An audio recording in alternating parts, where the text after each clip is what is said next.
बिस्मिल्लाहिर्रहमानिर्रहीम। अस्सलाम वालेकुम। सिंधी इंफॉर्मेटिव जा मोज़िज़ दोस्तों, अव्हांखे सलाम पेश कयां थो ऐं ख़ुशि आमदीद असांजी चैनल ते। उमेद आहे त तव्हां ख़ुशि हूंदव ऐं असांजी हर वक़्तु दुआ हूंदी आहे असांजा नाज़रीन ऐं असांजा मेंबर, असांजा दोस्त, असांजा भाउ सदाईं शादो आबाद रहनि। आमीन। जीअं त अॼु कुझु सिंध जे बाबति, कुझु सिंधियुनि जे बाबति हिस्ट्री बयानु पे कई, उन में कुझु इंफॉर्मेशन जेका मूं वटि पंहिंजी हुई प्लस में कुझु सर्च करे तव्हांजे लाइ ही वीडियो पेश कई आहे। दुनिया जो पहिरियों इनक़लाब ज़रई इनक़लाब हुयो, जंहिंजी बुनियादु सिंध में पई। जॾहिं इंसाननि पंहिंजे पेट गुज़र लाइ जंगलनि जा धका खाइण खां पोइ अॻिते हली हिन दुनिया में ॻोठ ऐं शहर ठाहिण शुरू कया, उन जो आगाज़ बि सिंध जी तहज़ीब सां थियो। सिंध दुनिया जो उहो पहिरियों ख़ितो आहे जिथे तक़रीबन 10,000 साल पहिरियां सिंधी ज़ुबान ऐं उन जी सुरतख़्ती ठाही वई।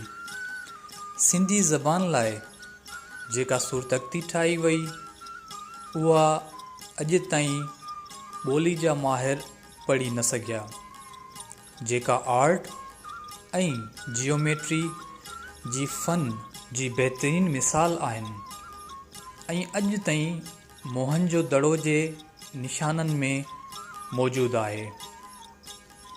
सल्तनत सिंध मोहनजो दड़ो जे माण्हुनि हथियार खां पाक मुआशिरो क़ाइमु कयो, जंहिंजो मक़सदु हुयो त हिन दुनिया खे हथियारनि खां पाक कयो वञे।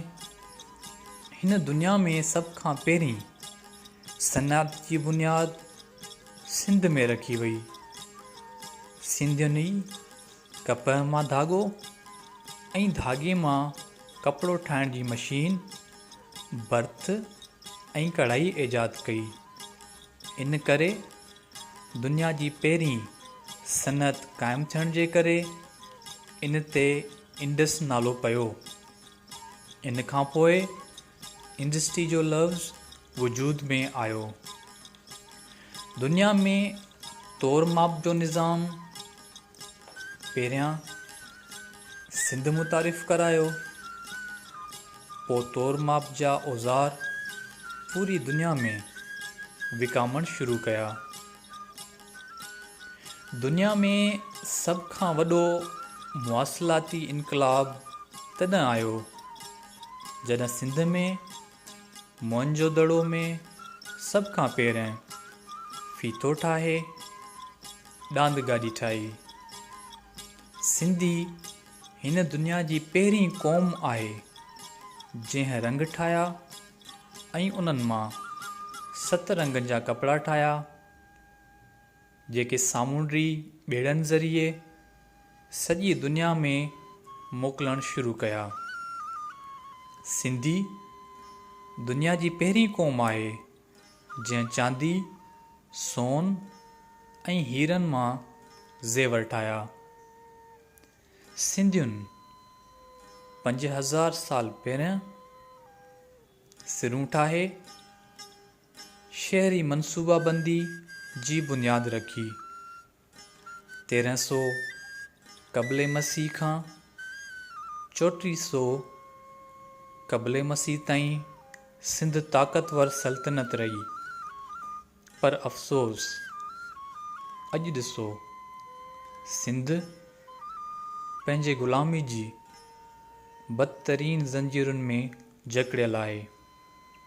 सिंधी पंहिंजे तारीख़ी सूबे सिंध में बेबस, मजबूर ऐं सिंध जी नेमतुनि खां नामहरूम आहिनि ऐं सिंधियुनि जी हिन तारीख़ी, क़दीमी, तहज़ीबी वहदत ऐं हुरमत सां संगीन, बेशुरमाना ज़ुल्म ऐं खिलवाड़ कयो वञे थो।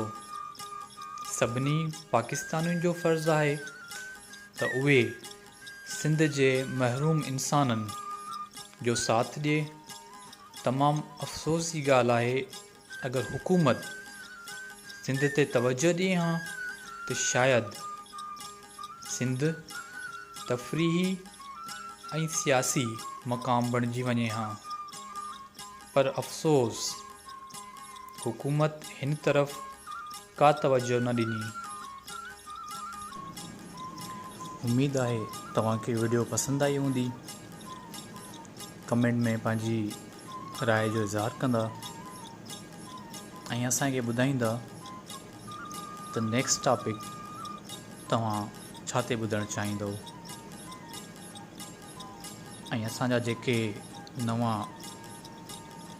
नाज़रीन आहिनि उन्हनि खे बि अर्ज़ु आहे त महिरबानी करे पंहिंजे सिंधी चैनल खे लाइक कनि, सब्सक्राइब कनि ऐं शेयर कनि, त जीअं असां सिंध बाबति नॉलेज घणे खां घणी ऐं वधि में वधि माण्हुनि ताईं शेयर करे सघूं।